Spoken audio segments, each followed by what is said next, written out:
వచ్చాడండి మా ఉండవల్లి తాతయ్య. చంద్రబాబు నాయుడు గారు ప్రమాణ స్వీకారం చేసిన రెండో రోజే వచ్చి పాపం అపరమేధావతనాన్ని ప్రదర్శిస్తున్నాడు అనమాట. 2014 నుంచి 19 వరకు ఈ అపరమేధావతనం మేము చూసాం తాతయ్య. ఇంకొద్దు ఏం 2019 నుంచి 2024 వరకు అడిగిపోయింది ఆ మేధావతనం. గొంతు ఎందుకు మోగపోయింది?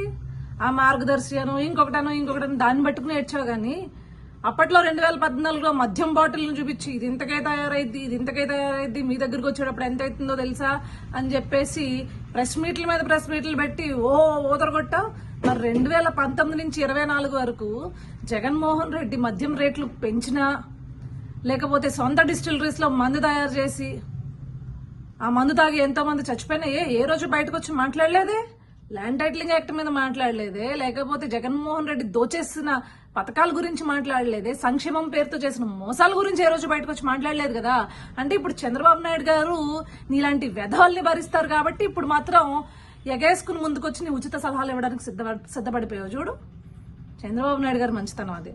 2019 నుంచి 2024 వరకు మాట్లాడితే జగన్మోహన్ రెడ్డిని తాట తీస్తాడని మూసుకుని కూర్చున్నావు అనమాట. బాబు అపరమేధావి ఉండవల్లి అరుణ్ కుమార్, నీలాంటోడి ఉచిత సలహాలు మాకు అక్కర్లేదు. చంద్రబాబు నాయుడు గారు నీతో చెప్పించుకునే స్థాయిలో ఆయన లేదు. నువ్వు అంత చెప్పేటోడివి కాదు. రాష్ట్రం కోసం ఏం తీసుకురావాలో, ఎలా నిధులు తీసుకురావాలో, ఎలా పెట్టుబడులు తీసుకురావాలో ఆయన కన్నా అవగాహన ఉన్న వ్యక్తి ఇంకొకటి లేడు. ఫస్ట్ ఆఫ్ ఆల్ రాష్ట్రానికి ఇప్పటివరకు ఏదైనా అభివృద్ధి జరిగిందంటే ఆయన హయాంలోనే జరిగింది. మళ్ళీ అభివృద్ధి జరిగినా సంక్షేమం జరిగినా ఆయన హయాంలోనే జరుగుతుంది. సో నువ్వో ప్రెస్ మీట్ల ముందుకు వచ్చి ఎదవా ఉచిత సలహాలు ఇచ్చావనుకో, మేము కూడా ఇలానే మళ్ళీ తిరిగి 2019 నుంచి 2024 వరకు ఏం పీకావు, ఏమయ్యాయి నీ ఉచిత సలహాలు అపరమేధావ్ గారు అని చెప్పేసి అడగాల్సి వస్తుంది అన్నమాట.